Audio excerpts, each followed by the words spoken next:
እጅግ የተከበራችሁ የግዕዝ ኸርባል ሜዲሲን ቤተሰቦች እንኳን ደህና መጣችሁ ወደ ቲዩባችን። ይሄ ፕሮግራም በሁለት ክላስ የተከፈለ ስለሆነ ሁለቱንም ፓርት በትዕግስት እንድትከታተሉ እንጋብዛችኋለን። እንግዲህ አሁን አያይዤ የምጠይቅህ ጥያቄ ደግሞ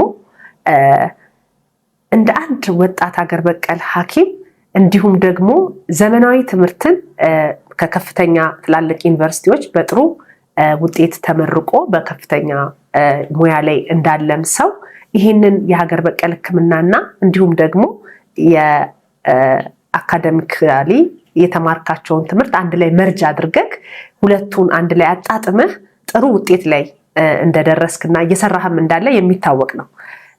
ይህንን ደግሞ አንድ ላይ አያይዘህ በጣም የሚያሳቅቁ በጣም የሚያስፈሩ አስከፊ የሆኑ ህመሞች በዚህ ሰዓት እየሰማን እንገኛለን እና ለነዚህ ህመሞች ወይም ደግሞ በሽታዎች ምን አይነት ዘዴ ምን አይነት ውጥን ወጥነሃል? በአብዛኛውስ ደግሞ አሁን ላይ ያሉ እንደ ሳይነስ ሊሆን ይችላል፣ እንደ ኪንታሮት ሊሆን ይችላል፣ እጅግ በጣም ብዙ ህመሞች አሉ እና ለነዚህ ህመሞች ምን አይነት መፍትሄ አዘጋጅተህላቸዋል? አመሰግናለሁ። እንግዲህ ያው ኖርማሊ ህይወትን መማር ዩኒቨርሲቲ መግባት ብቻ ስኬታማ አያደርግም። ህክምና ላይ ደግሞ የመጀመሪያው ጥበብ ወይ ደግሞ እግዚአብሔር እንግዲህ ከሰጠሽ ነገር ማየት ያለብሽ። ምክንያቱም እኔ ምናምን አለው ኖርማሊ የተቸገረን ሰው ስታይ በማንኛውም ዘርፍ ሰው ይቸገር፣ በጤናም ይሁን በኢኮኖሚ በማንኛውም ኮንዲሽን ሰው ሲቸገር ሰውን ስታዩ ከሰባዊነት ባንቺ ውስጥ ልብሽ መልካም ነገር ሲያስብ ባንቺ ውስጥ ያን ሰው እግዚአብሔር አይቶታል ብዬ ነው የማስበው። ህክምና የመጀመሪያው አንድ ሰው ሐኪም ሲሆን እዚህ ዓለም ላይ ሰዎች ከሚጋጩባቸው ኢሹዎች ውስጡ ነፃ ነው መሆን ያለበት። ምክንያቱም ያ ሰው በሱ መረዳት ካለበት በሙያው መረዳት ካለበት እዚህ ምድር ላይ የማግባቡ ነገሮች ሁሉ አንድ ሐኪም ነፃ ነው መሆን አለበት ብዬ ነው የማስበው። ችግር ውስጥ እንኳን ቢሆን የሱን ችግር ወደ ጎን ትቶ ለሚረዳው አካል ነው ቅድሚያ መስጠት ያለበት ኢንኬስ ከአቅሙ በላይ ካልሆነበት በስተቀር ግን አስተሳሰቡ ሊገድቡ አይገባም። ያ ስለሆነ ሀገር በቀል ህክምና ደግሞ ኖርማሊ የመጀመሪያው ለሀገር በቀል ህክምና መውደድ ነው። ኦኬ ያን ዘርፍ መውደድ ከፍቅር ነው የሚነሳው። ያን ነገር ስትወጂው ዕውቀቱ ትፈልጊያለሽ፣ ስትፈልጊው አይርቅብሽም፣ በቅርብ ታገኙዋለሽ። ዕውቀቱንም ደግሞ አጠገብሽ ካለ ከአንድ አዛውንት ብዙ ዕውቀት ታገኛለሽ፣ ትህትናን ትማሪያለሽ። ሰው ምን የሚለውን ሰው ሲድን ማየት፣ ሰው ሰላም ሲያገኝ ማየት ከዚህ በላይ ደስታ የለም። ይሄ በጣም ያስደስታል። እና ደግሞ እኔ ኖርማሊ ያው ምናልባት በአካዳሚ ዩኒቨርሲቲ ጆይን አድርጎ ግራጁዌት አድርጎ መውጣት ማንበብና መጻፍ የዩኒቨርሲቲ አንዳንድ ትላልቅ ቲዮሪዎችን ማንበብ ያ ቲዮሪ ደግሞ ሞርፍ የሀገራችን አይደለም። ኖርማሊ ትላልቅ በውጭ ዓለም ያሉ ፈላስፋዎች የጻፉትን ሌሎች የጻፉትን ቲዮሪ ነው አንብበን የወጣ ነው። እኔ ግን ያንን እንደ ግብአት አድርጌ ወደ ኋላ ነው ሰው ዘመንኩ የሚለው ወደፊት ሲሄድ ነው። እኔ ግን ወደ ኋላ ስፔሻሊ ወደኛ ከክርስቶስ ልደት በፊት ያለው የኢትዮጵያ የህክምና ታሪክ የሰዎች አኗኗር ታሪክ ብንፈትሸው እጅግ በጣም ጥልቅ የሆነ ዕውቀት አለ። አሁንም እኛ ማድረግ ያለብን እዚህ ጋር ያለውን ስልጣኔ ይዘን ወደ ኋላ ልክ እንደ አርኪኦሎጂስቶች መሬትን ይቆፍራሉ፣ አጽምን ያወጣሉ፣ ይመራመራሉ። እኛም የኢትዮጵያ ትውልድ ተያይዘን እሳቢያችንን ወደ ኋላ ሄደ ወደ ኋላ ስንሄድ የሚያጋድሉን ታሪኮችን አይደለም መፈለግ ያለብን። በጋራ አብረን ይኖርንበትን እጅግ በጣም ወርቃማ የሆኑ ታሪኮቻችንን ለዚህ ትውልድ አምጥተን እንደገና መስራት አለብን ብዬ አምናለሁ። እና እኔም ከዛ የተነሳ ጠቅሞኛል። ዛሬ ላይ ራሴንም እየጠቀመኝ ነው። መደሰት በራሱ ጥቅም ነው እንበልና ቅድም እንዳልሽው ብዙ ሰዎች በህክምና ተቋማት በቤታቸው በአቅም እጦት በገንዘብ ችግር በብዙ ነገር ግን ሁሉ ነገር ቤታቸው እያለ በብዙ ጤና ይቸገራሉ እንበልና እኔ ናይዴስ ነገም ትላልቅ የህክምና ፕላትፎርም መድኃኒት መሸጫዎች ላይ እዛ ላይ ማውጣቸው ያዘጋጀኋቸው በተለያየ ውስንነት ያላበቋቸው ግን ፎር ኢንዲቪጁዋል ለግለሰቦች ለተለያዩ ሰዎች ለዘመድ ለጓደኛ ሲቸገሩ በመስጠት ሲድኑ በመደሰት የማደርጋቸው ነገሮች አሉ። ቅድም እንደጠቀሽው አሁን ለምሳሌ ሳይነስን ለአንዴና ለመጨረሻ በፈሳሽ መልኩ በሚቀባ መልኩ ኖርማሊ አብቅቼዋለሁ። በዚህ እኮራለሁ። በጣም ደስ የሚል የምስራች ነው። እንግዲህ በዚህም ደግሞ እግዚአብሔር ይመስገን ብዙዎች ህፃናት፣ አዛውንቶች፣ ነፍሰ ጡሮች ለሁሉ በቃ ያለ ገደብ ያለ ስጋት ያለ ጎንዮሽ ጉዳት ሁሉ ሰው እንዲታከም ይሄን አውቅቻለሁ። እግዚአብሔር ይመስገን። ይሄ በጣም ትልቅ ነገር ነው። በነገራችን ላይ ይሄ በጣም ትልቅ መልካም ዜና ነው። በጣም መልካም ዜና ነው። በጣም ነው የምናመሰግነው። ስለዚህ የሳይነስ ህመም ደህና ሰንብት እያልከን ነው። አዎ ደህና ሰንብት። ሁለተኛ ደግሞ ማንኛውም ሰው ኪሱን በማይጎዳ መልኩ ኤኒዌር አቬሌብል በሚሆንበት መልኩ ለምሳሌ ብዙ ጊዜ መድኃኒቶች ይዘጋጁና እጥረት ይኖራል። ግን ወደፊት እኔ ምንድነው የማስበው ምንም እጥረት፣ ስንፍና፣ ክፋት ሁሉ ሰው ግዕዝ ሄርባል ዩቲዩብን የራሱ የህክምና ተቋም የህክምና ሴንተር እያደረገ ሲቸግረው የሆነ ነገር ገብቶ አዳምጦ ልጁን እንዲያክም አያቱን እንዲያክም ራሱን እንዲያክም ፋሚሊውን እንዲያክም ለሌላ ደግሞ ተደራሽ ላልሆነ ቦታ ላይ ደግሞ መረጃ በመስጠት ሰው እርስ በርሱ የተሸፈነውን የተደበቀውን ቀርቷል የተባለ ወይ ደግሞ ያልታወቀውን ነገር ገልጠን እያወጣን በግዕዝ ሄርባል ቲዩብ ማህበረሰባችን በቀላሉ ሳይቸገር ድካም ሳይበዛበት ለሌላ ቦታ ለምሳሌ የባህል ህክምናን በብዙ መንገድ ፕራክቲስ ይደረጋልና ምክንያቱም የኛ ዩቲዩብ ጋር ሰው መጥቶ አዳምጦ ጤናውን ሲያክም ኃላፊነት ከሚሰማው ኦር ደግሞ ለሰው አስቦ ከተሰራ ሐሳብ ላይ ወስዶ ነው የሚሰራውና ያንን በአግባቡ ማዳመጥ ደጋግሞ ማዳመጥ ምክንያቱም ከዚህ በኋላ ስለ ብዙ የጤና ችግሮች ቪዲዮዎችን እንሰራለን። ስንሰራ አንድ ሰው ቢቸገር ደጋግሞ መስማት ነው። ደጋግሞ መስማት ያጣውን ሐሳብ ደግሞ በኮሜንት እዚህ ጋር ግዙኝ ብሎ መጠየቅ እኛ ጋር ሰው ሲመጣ ትህትና ብቻ ይዞ እንዲመጣ እና እኔም ደግሞ እንዳንድ ወጣት ምክንያቱም ከሐሳብ ያለፈ ደግሞ ሰርቶ ለትውልድ በሚሆን መልኩ ያዘጋጃቸው ለምሳሌ ሳይነስ ያው ቅድም እንዳልኩሽ ዋንስ ኤንድ ፎሬቨር ሰርቻለሁ። ምናልባት ለአንዴና ለመጨረሻ ሳይነስ ተሸኝቷል እያልኩ ምናልባት እኔ አዲሱ ትውልድ ስናበቃው ከኔ የተሻለ ትውልድ ደግሞ ይመጣል ብዬ አምናለሁ። ያ ደግሞ ከዚህ ደግሞ በተሻለ እይታ የተሻለ ነገር ይሰራል ብዬ አምናለሁ። እኔ ግን ባለሁበት ሌቭል በተረዳሁበት ልክ ሳይነስን ያለ ጎንዮሽ ጉዳት ምንም የውስጥ አፍንጫን ብቻ በመቀባት ሙሉ በሳይነስ ምክንያት የደረሱብንን ጉዳት ድብርት ሊሆን ይችላል፣ መጫጫል ሊሆን ይችላል፣ ኢቭን የአእምሮ እንደዚህ ነገሮችን መዘንጋት፣ መርሳት አይናችን አካባቢ እንግዲህ ያው ሳይነስ የፊታችንን ከለር ይቀይራል። ያን ሁላ በሚያክም ልክ ሳይነስ መድኃኒት እንትም አዘጋጅቻለሁ። ሁለተኛው ደግሞ ግፊትን በጣም ደስ ይላል። ግፊት በነገራችን ላይ በጣም አሁን ላይ በጣም ብዙ ሰዎች ኢቨን እድሜያቸው ራሱ ያልገፋ ሰዎች በጣም ያንግ ወጣት ቲኔጀሮች በጣም በዚህ ተጠቂ ሆኗል። እንግዲህ የግፊት መድኃኒት ደግሞ በህክምና ህይወትሽን ሙሉ ነው የምትወስጂው። ያው ወደፊት ቪዲዮ እንሰራበታለን። ለአሁዱ ስለ ግፊት ኪንታሮትን ደግሞ እጅግ በጣም ቀላል በሆነ መንገድ ስለ ኪንታሮትን በቀጣይ ቪዲዮ እንሰራበታለን። ዛሬ ስለ ኪንታሮት ማንሳታችን አይቀርም። ስለዚህ ስለ ኪንታሮት በደንብ እንትላለን። ሞሮፍ ግን አሁን ላይ ሳይነስና ግፊትን ምናልባት ከቀናት ከወራት በኋላ ማንኛውም ሰው በኩራት ምክንያቱም እኔ ያው ኢትዮጵያዊ ነኝ። እያንዳንዱ ኢትዮጵያዊ የኔን አገልግሎት የወንድሙ የራሱ ልጅ አድርጎ እንዲወስድ እፈልጋለሁ። ምክንያቱም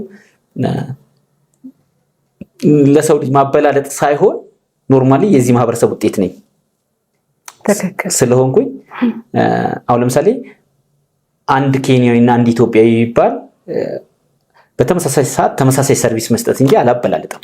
ግን ከኬንያዊ ይልቅ ኢትዮጵያዊ ስሜቴን ጉዳቴን ይረዳኛል እና ለኔም በየትኛውም ችግር ውስጥ ብሆን ኢትዮጵያዊ ነው በማንኛውም ነገር ሰፖርት የሚያደርገኝ የሚያበረታታኝ የሚመርቀኝ ስለሆነ ምርቶቼ የማንም አይደሉም፣ ሐሳቤ የማንም አይደለም። እኔም ከአያቶቼ ያመጣሁት ከኢትዮጵያ ሄርባል ሜዲኬሽን ዝግጅቶች በግዕዝ ከተሰነዱ ሰነዶች አክብሬያቸው እነኚህ የምሰራባቸው ሐሳቦች ናቸው። እኔም ራሴ የማሀብት ነኝ፣ የኢትዮጵያ ሀብት ነኝ። በጣም ደስ ይላል። ምርቶቼም የኢትዮጵያ ናቸው። የኢትዮጵያ የሁሉም ኢትዮጵያ ህዝብ በቃ ኢትዮጵያ የሚባል ሰው ሁሉ ማለት ነው ስለሆነ እኔ በዚህ ኩራት ነው የሚሰማኝ። ምክንያቱም ትልቁ ነገር ህክምና ማለት ሙያውን መውደድ፣ ሰው ለሚባለው ሰው እጅግ በጣም ከራስ በላይ ክብር መስጠት በጣም ደስ ይላል። ይሄን ስለሆነ ይሄንን የሚያስብ ማንኛውም ሀገር በቀል ሐኪም ሆነ ዘመናዊ ዶክተር ይሄን ካረገ ብዙ ሸክሞች ይቀሉለታል። ብዙ መፈታት ማለት ያስተሳሰብ የአቅም ነገር ስለሚኖር በቃ ራስን መልሶ ለሰው መስጠት ትክክል። በጣም ደስ የሚል ነው በእውነት በጣም ነው። እኔ በእውነት በጣም ነው የተደሰትኩት። በጣም ነው ማመሰግነው። ይህንን አሁን ያልከውን ስፔሻሊ በተለይም ደግሞ ሳይነስ ላይ በጣም ብዙ ሰው ነው የሚሰቃየው። በጣም ብዙ ሰው ይሰቃያል። ሳይነስ አንዳንድ ጊዜ እድሜያቸው ከፍ ያለም ሰው ሊሆን ይችላል። በጣም ህፃናት ላይም ሊከሰት ይችላል እና የመተንፈሻ አካላችንም ስለሆነ የሚያጠቃው በተለይም ከላይኛው በኩል ያለውን አፍንጫችን አካባቢ ምናምን በጣም ብዙ ጭንቀት አለው። አየሩ ሲቀየር ክረምት ሲመጣ እና አሁን እርፍ እንል ነው። ተመልካቾቻችን ከስር ባለው ስልክ እየደወላችሁ ከሳይነስንም እርፍ የሚያረጋችሁን መድኃኒት ተዘጋጅቶ አልቋል እያለን ነው ወጣት ሐኪም በቀለ። ስለዚህ ስልኩን ብድግ አድርጋችሁ እየደወላችሁ መድኃኒቶቻችሁን ውሰዱ ልላችሁ ወዳለሁኝ። እንግዲህ ይህንን ካለን ወደ ኪንታሮት ህመም ምንድን ነው? መንስኤውስ ምንድን ነው? ራሱ ኪንታሮት ህመም መንስኤው ምንድን ነው እና ምን አይነት የጤና ሁኔታ ላይ ያሉ ሰዎች ላይ ነው የሚከሰተው? ወይስ ደግሞ ጄኔቲካሊ ወይም ከቤተሰብ የሚመጣ ነገር ነው ወይ? በአያት ካለ በእናት ካለ የሚመጣ ነው ኪንታሮት ህመም ወይንስ በአናኗራችን እለት እለት በምናሳልፈው አናኗር ምክንያት የሚከሰት ነው? እንዴት ይታከማል የሚለውንም እየተወያየን ከእናንተ ጋር እንቆያለን። ሳብስክራይብ ያላደረጋችሁ እስካሁን ሳብስክራይብ ማድረግ አትርሱ።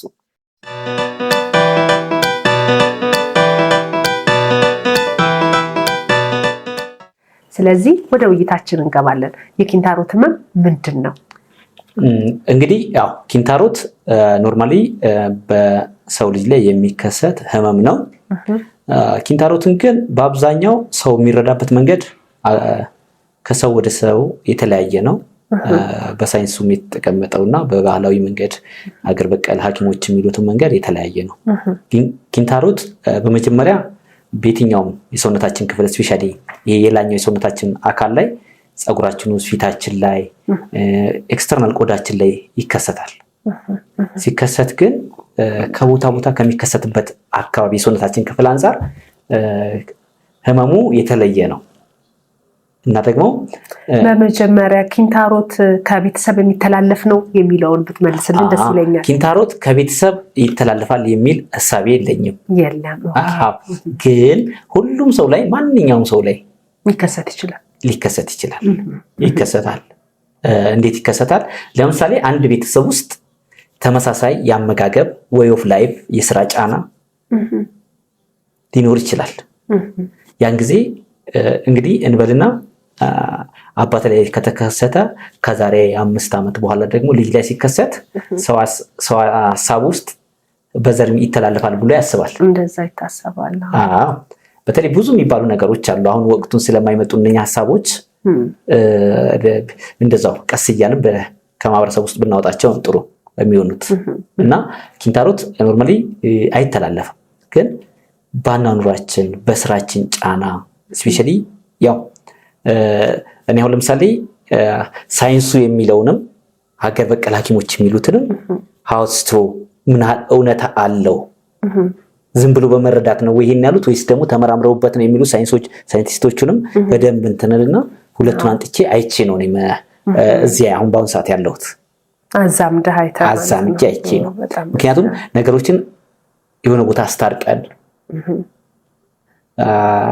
ያ የሚለውን እዛ ጋር ይሄኛው የሚለው እዚህ ጋር እያደረግን እንትን ካልን መሀል ላይ እኛ ሌላ ስያሜ ነው ማንነታችን ራሱ ጥሩ አይሆንም። ስለሆነ ሳይንሱ የሚለው እሳቤ አለ፣ ይሄኛው የሚለው እሳቤ አለ። እኛውን ከዚህ በኋላ እኔ የማስበው ዶክተር ሆኜ ይሄኛውን እየኮረኮምኩ የሀገር በቀል ሐኪም ሆኜ ደግሞ ያኛውን እየሸሸው አይደለም መኖር የምፈልገው። ሁለቱን አንድ ላይ አምጥቼ ብሪጅ ሰርተን ይሄን ሀገር በቀል ህክምና የሆነ ነገር መስራት አለብን እና ኪንታሮት ላይ ስናስብ ኪንታሮት የትኛውም ሰውነታችን ላይ ይፈጠራል። ኤክስተርናልም ይፈጠራል፣ ኢንተርናልም ይፈጠራል። ከውስጥም ከውጭ ስፔሻሊ ከውጭ የትኛውም የቆዳችን አካል ላይ ይፈጠራል። ኢቭን ራሱ አይናችንም ስር ይፈጠራል። ጆሮአችን ውስጥ የጆሮአችን ግድግዳ ላይ ይፈጠራል። አፍንጫችን ውስጥ የአፍንጫችን ቀዳዳ ውስጥ ኪንታሮት ይፈጠራል። በአብዛኛው ግን ይሄ ስስ ብልቶቻችን አካባቢ ኪንታሮት ሲፈጠር በአግባቡ ትሪት ካላረግ ነው ችግሩ የመራቢያ አካሎቻችን አካባቢ አዘውትሮ ኪንታሮት የመከሰት ሁኔታ አለ። ሲከሰት እዛ ላይ ግን ማለት ነው በጣም በጥንቃቄ ሞሮፍ ደግሞ የእግር መዳፍ ላይ ይከሰታል። የእግር መዳፋችን ላይ ኮርን የሚባለው የኪንታሮት ዝርያ ኢቭን የእግር መዳፍ ላይ ራሱ ኖርማል ከፊትና ተረገዝ ላይ ሲፈጠር አንዳንድም ተረገዝ ላይ የሚፈጠር ነው። ኮርን እጅግ በጣም አደገኛ ነው። ስፔሻሊ ይጠቅላላ ለወገብ ህመም፣ ለዲስክ ኢቭን ለሴቶች የወር አበባ መዛባት፣ እርግዝና ላይ ራሱ አንዳንዴ የ2 ወር የ3 ወር የ6 ወር ምናምን ጽንስ የመውረድ ችግር የሚያጋጥመው ስፔሻሊ የእግር ኪንታሮት እና ፊንጣማ አካባቢ የሚከሰት ኪንታሮት በአብዛኛው እንደዚህ አይነት ሴቶች ላይ ተጽዕኖ አለው። በሴቶች ላይ ወንዶች ላይ ደግሞ ሲሆን ስንፈተ ወሲብን የመጀመሪያ የሚያስቸግረው የሚያመጣው ኪንታሮት ነው። በቀላሉ ለታይፎይድ ለታይፈስ የሚያጋልጠን አቅመ ቢስ የሚያደርገን ኢቭን ጠቅላላ የፊት ማዲያት፣ የፊት መገርጣት፣ የፀጉር መነቃቀል፣ በባህሪ ስልቹ መሆን፣ የጀመሩትን ሀሳብ የጀመሩትን ስራ አለመጨረስ ኪንታሮት በጣም ጫና አለው። በጣም ብዙ እጅግ በጣም ኪንታሮት ገና ያልተነገረለት በቃ ሳምቲንግ አንቺ ስትይ ከጀርባ ያለው ኪንታሮት ነው። ታይፎይድን ስትታከሚ ከጀርባ ያለው ኪንታሮት ነው። ጨጓራን ስትታከሚ ግን ትድኛለሽ ለጊዜው መልሶ እንትን የሚልብሽ ኪንታሮት በጣም ሲሪየስ እየሆነ ሲሄድ የአንጀት ድርቀትን ያመጣል፣ ሆድ ይነፋል። ሽንት ቤት ስትሄጂ ውሃ ሽንት እንኳን መጣው ይልሽና የተወሰነ እንትን ትያለሽ። ግን አሁን ብዙ ሰዎች ስፔሻሊ ወንዶች ላይ ያ ተጽዕኖ አለ ኪንታሮት እና ይሄ ኢንተርናሉም ኤክስተርናሉ ኪንታሮት ይሄ ለምሳሌ የመጸዳጃ አካባቢ ላይ ሲወጣ በአግባቡ ትሪት ካላደረግን አሁን ደግሞ እኔ በአብዛኛው ሰዎችን አድቫይዝ ማድረገው እንዳለ ከንጽህና አንጻር ሊሆን ይችላል እንደው እግረ መንገድህ አሁን ሞሮፍ ከንጽህና ብቻ ብለን አንልም። ግን ከተከሰተ ንጽህና መጠበቅ ሳይከሰትም ንጽህና መጠበቅ ግዴታ ነው። ግን ኪንታሮትን ንጽህናን እንጠብቃለን በሚል ወደ ባሰ ደረጃ እናሳድገዋለን። በጨው መዘፍዘፍ ሐኪሞች ይመክራሉ። ግን ሐኪሞች ራሱ ምክንያቱም ከቀናነት የሚሆነውን ነገር መናገር ሊያስተችሽም ይችላል። ግን በጨው መዘፍዘፍ ራይት ነው እኔ በተረዳሁት ብዙም ለኪንታሮት መብት አይደለም። ምክንያቱም ለምሳሌ አንድ ሰው 10 ብር ሰጥቶሽ የ1000 ብር ሀል የሚጨቀጭቅሽ ከሆነ ከዛ ሰውዬ 10 ብር መውሰድ የለብሽም። በጨው መዘፍዘፍ ማለት ለ10 ደቂቃና ለ15 ደቂቃ እረፍት ሰጥቶሽ ግን ነገ ኬዝሽን ላይ የሚያወጣውና ሰላም የሚነሳሽ ከሆነ እንቅልፍ ለሊቱ ሙሉ የሚከለክልሽ በሂደት ከ6 ወር በኋላ አማታካኝ በደረጃ የሚያደርስሽ ከሆነ ሁሌ ሪሊፍ ስታገኝ እዛ ላይ ያረክሽ ለአንድ ቀን ለሁለት ቀን ትንሽ ግን በኋላ ኪንታሮቱ ጨውን ብታርጊበት ምንም ብታርጊበት ባህሪው የሚቀየርበት ደረጃ ካደረሰሽ እንደዛ ማለት ነው። ስለሆነ በጨው መዘፍዘፍ ይሄ በሳሙና ጠዋትም ማታም እያጸዳው ነው ብሎ ያን ኤሪያ በሳሙና ሁሌ መታጠብ አይመከርም። ከዚህ ይልቅ ምን አይነት አማራጮች አሉት የሚለው ነገር ነው ማውራት ያለብን። በጣም ጥሩ እና አሁን ኪንታሮት በጣም ያብጣል።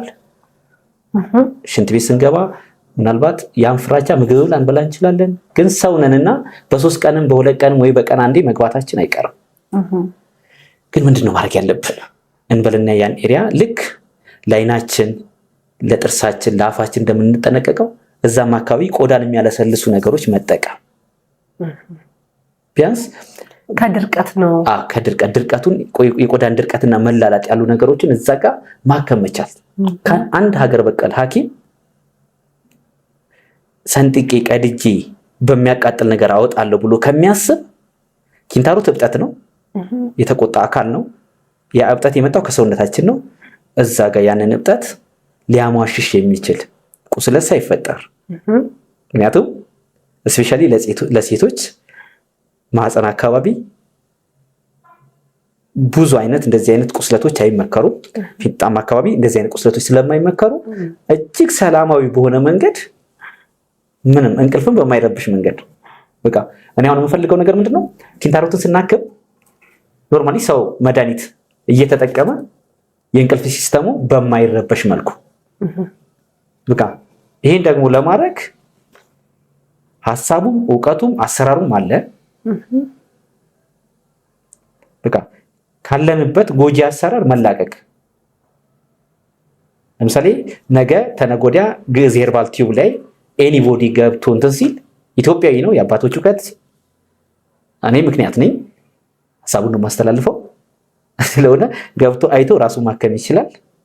ለዚህም ደግሞ ተጨማሪ ምን አይነት እጽዋቶች ብንጠቀም ኪንታሮትን በቤታችን እናክማለን ሪሊፍ እናገኛለን የሚለው በደንብ በሰፊው በፓርት እንሰራለን። ይሄኛው ፓርት ግን በቃ ኪንታሮት መታከም እንደሚችል ያለ ጉዳት ያለ ሪስክ ጠባሳ ወይ ደግሞ የሆነ እብጠት ቢፈነዳ ራሱ እዛው በአንድ ቀንና በሁለት ቀን በራሱ ሰዓት ልክ እንደ ቡጉንጅ የሚፈነዱ የኪንታሮት ባህሪያት ያላቸው አሉ፣ የሚፈነዱ አሉ። እዛው ደግሞ በጣም መሟሸሽ ያለባቸው አሉ። ይተካል የሚባል ነገር አለ። እዚሁ ተያይዞ ልትመልስልኝ እንደው ኪንታሮት መልሶ ይተካል ይባላል እና በዚህ ሕክምና አይተካም አሁን በምንጠቀማቸው በእነዚህ እጽዋቶች? እጅግ በጣም ብዙ ሰዎችን ሚስ አንደርስታንዲንግ ውስጥ የከተተ የሆነ ብዥታም አይደለም ቶታሊ በቃ ሰውን የሚያደናገር ሐሳብ ነው ይተካል የሚባለው። አሁን ኪንታሮት ተክቶ አይደለም። አንድ የባህል ሐኪም ጋር ወይ ደግሞ ሀገር በቀል ሐኪም ጋር አንድ ሰው ሄዶ ሲታከም መጀመሪያ የሚያደርገው ለምሳሌ ሰው ሐኪም ቤት ሄዶ ጥርሱን ቢያስነቅል ኦሬዲ ታመመውን ነው የሚነቅለው። ባንዴ ሁሉንም አይነቅልም። ኔክስት ይር ከሁለት ወር ዓመት በኋላ ደግሞ የሆነ ጥርሱ ሰዎች ብዙ ጊዜ ጥርሳችንን አስነቅለን ጨረስን ይላሉ። ኖርማሊ ያ ሐኪም ያ ዶክተር ቢገባውና ቢያቅ ጥርሱ መንቀል አይጠበቅበትም። ድዱን ነው ማከም የነበረበት። ተረዳሽ? አሁንም እዚህ ጋር ድዱን ነው ማከም በቃ ያ ድዱ ከታከመ ኖርማሊ ነገ ለከርሙ ጥርሱ አይነቀልም እስከ እርጅና ድረስ ሰላም ይሆናል እንደማለት ነው። አሁንም እዚህ ጋር አንድ ሰው በኪንታሮት ታሞ መብቴ ፍለጋ የሆነ ቦታ የሕክምና ሴንተር ሲሄድ ያቺ ያበጠችዋን ፒክ ያደርጓታል፣ ያወጧታል ሰንጥቀው በሰርጀሪ። ከዛ ቁስሉ እስኪድን ያው ይሰቃያል። ቁስሉ ሲድን ዳምኩ ይላል። አሁን እንዳልሹ ደግሞ ተካብኝ ይላል። ያው እንደዛ በስፋት አሁን ተካብኝ የሚለው ሐሳብ ላይ ስንመጣ ስፔሻሊ ፊንጢጣ አካባቢ አንድ ኪንታሮት ሲከሰት አክቲቭ የሆነው ተከሰተ። አፍተር ሰም ታይም የሆነ ከተወሰነ ጊዜ በኋላ ትላንት በጣም ደቃቂ የነበረችው ኪንታሮት ደግሞ ምን ትሆናለች? አክቲቭ ትሆናለች። ተተክታ አይደለም መጀመሪያም አለች። ግን አሁን እኔ በምለው አይነት አሰራር አንድ ጊዜ ሲደረግ አክቲቭ የሆነው ይታከማል። በጣም ሰውን እያሰቃየ ያበጠው ኪንታሮትም ይታከማል። ሁለተኛም ደግሞ በዙር ከዓመት ከሁለት ዓመት ከምናምን በኋላ የሚመጡትም ኪንታሮቶች እዛው ባሉበት ይከስማሉ። መተካት የሚባለው ታሪክ አፈ ታሪክ ሆኖ ይቀራል ማለት ነው። ታማሚው በኪንታሮት ምክንያት የሚመጣ የወገመም ይኖራል። ሴት ብትሆን ጠቅላላ ሴትነቷን ተፈጥሯዊ የሴትነት ባህሪ ስፔሻሊ ከእርግዝና ከወር አበባ ጋር የተያዙ የነበረችበት ችግር ሁላ ማክሲመም ከ20 ቀን ከአንድ ወር በኋላ እየተስተካከለ የፊቷ ከለር እየተስተካከለ ቆዳዋ እየተስተካከለ ፀጉሯ ወገቧ ኢቭን ያላት አቅም የምግብ ፍላጎቷ እየተስተካከለ ሁሉ ነገሯ እየበረታች ትመጣለች። ኤሪያውም ላይ የነበረው ችግር እየከሰመ ይመጣል እንበልና ኪንታሮት ደረጃ አለው። ስፔሻሊ ይሄ ኢንተርናል ሄሞሮይድ በጣም ደረጃ አለው። እየባሰ ሲሄድ ሽንት ቤት ስንገባ ራሱ ወደ ውጭ ወጥቶ አለመመለስ አለ። አሁን ያንን ሐኪሞች ራሱ ለማከም ይቸገራሉ። ግን አሁን በምልሽ አይነት እጽዋት ስፔሻሊ ምን አይነት እጽዋቶች መሰሉሽ ኢትዮጵያ ውስጥ? እስቲ ምን አይነት እጽዋቶችን እንደምንጠቀም አጠቃቀማችንስ እንዴት ነው ማለት ውጤት የሚያመጣ አጠቃቀም እንዲኖረን አንዳንድ ጊዜ አሁን ዶዜጅ ወይም አወሳሰድ እሱ ነው ትልቁ ስህተት እዛ ጋር ይመስለኛል። ይሄ አገር በቀል ሕክምና በደንብ ፈዋሽነት አለው፣ ምንም ጥርጥር የለውም። ነገር ግን የምንወስደው መጠን እና ያን አመጣጠኑ ላይ ሁሉም በዘፈቀደ እንደራሱ ስለሚመጥ ነው ፈዋሽነቱ ሜቢ ሊያዘገየው ይችላል ወይ ደግሞ ላይሆንም ይችላል። እና እስቲ ምን አይነት እጽዋት ነው የምንጠቀመው? ፈዋሽነት እንዲኖረው ደግሞ በምን ያህል መጠን ነው ወይ የሚዘጋጀው ወይ አወሳሰዱ የሚለውንም ጠቆም ብታረገን የበለጠ ተመልካቾቻችን ጥሩ ነገር ያገኙበታል።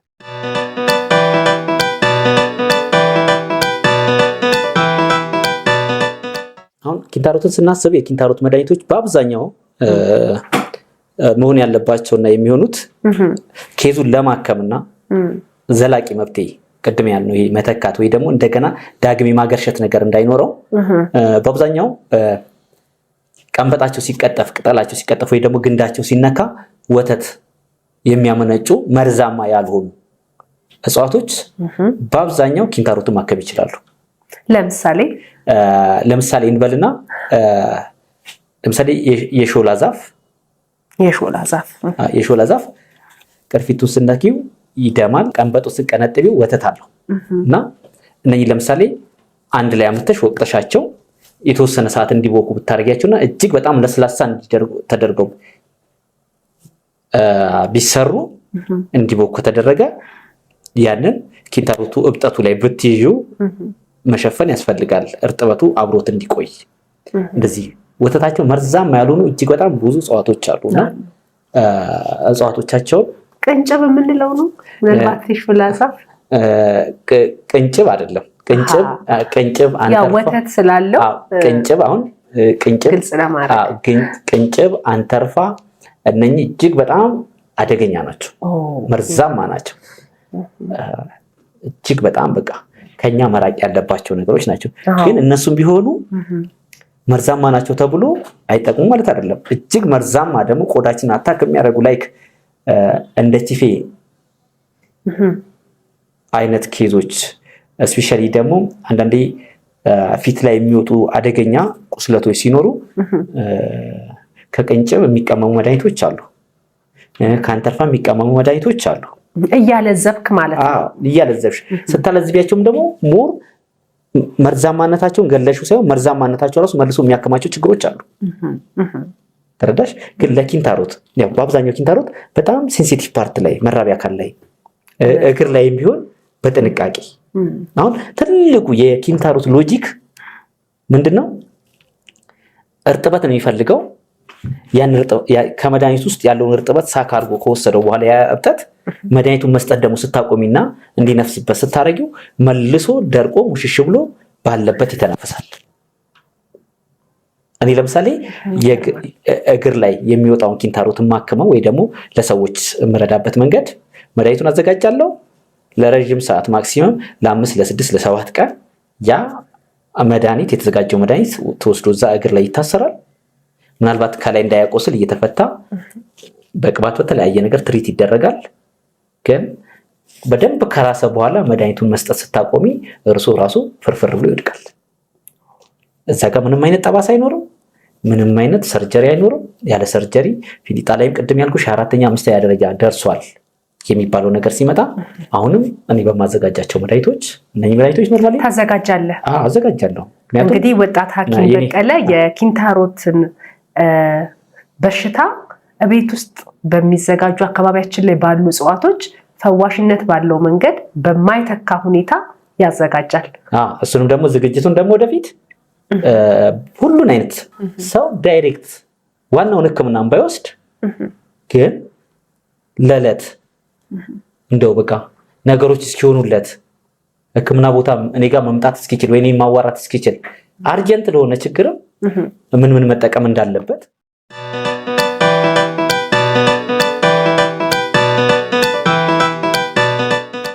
የኪንታሮት ህመም ቤት ውስጥ በድንገት ሊፈነዳ በሚደርስ ሁኔታ ሆኖ በጣም በሚያስጨንቅ ህመም ውስጥ በሚሆኑ ሰዓት ምናልባት ወደ ሐኪም ወጣት በቀለ ጋር ደውለው መድኃኒቶቹን ለመጠየቅ እንኳን ባስችላቸው እንደው እንደ ኢመርጀንሲ ምን ትመክራቸዋለህ በቤት ውስጥ? አሁን እንግዲህ ትልቁ ነገር ምናልባት ብዙ አይነት ኪንታሮትን በጣም ተሰቃይቶ አንድ ሰው ኢቭን መራመድ፣ ሽንት ቤት መሄድ፣ መቆም መቀመጥ ቢያቅተው ኖርማሊ ብዙ አይነት ጤናውን የሚጠብቅበት ነገር አለ። የመጀመሪያው ኤሪያውን ቅባት ነገሮች መቀባት።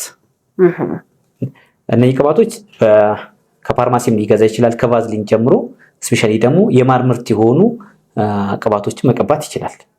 በማር የሚዘጋጁ የማር በቃ አልመንድ ሃኒ ምናምን ያለባቸው እነሱን ቢቀባ ስፔሻሊ ያን ኤሪያ ዳግም ሲታጠብ ደግሞ ማንኛውም ሰው በኖርማል ውሃ ባልቀዘቀዘ ጨዋማ ባልሆነ ሳሙና ሳያስነካ መታጠብ የመጀመሪያው። በቃ ከነኚህ ነገር አንድ ሰው በሳሙና እንዴት ሳሙና ሰውነቴ እንዴት ጽዳቴን በምን ጠብቃለሁ ብሎ ካለ ሻወር ሲወስድ ብቻ ሳሙና ይጠቀም። ለዛ ፐርፐዝ ብሎ ያን ኤሪያ አለመጠቀም።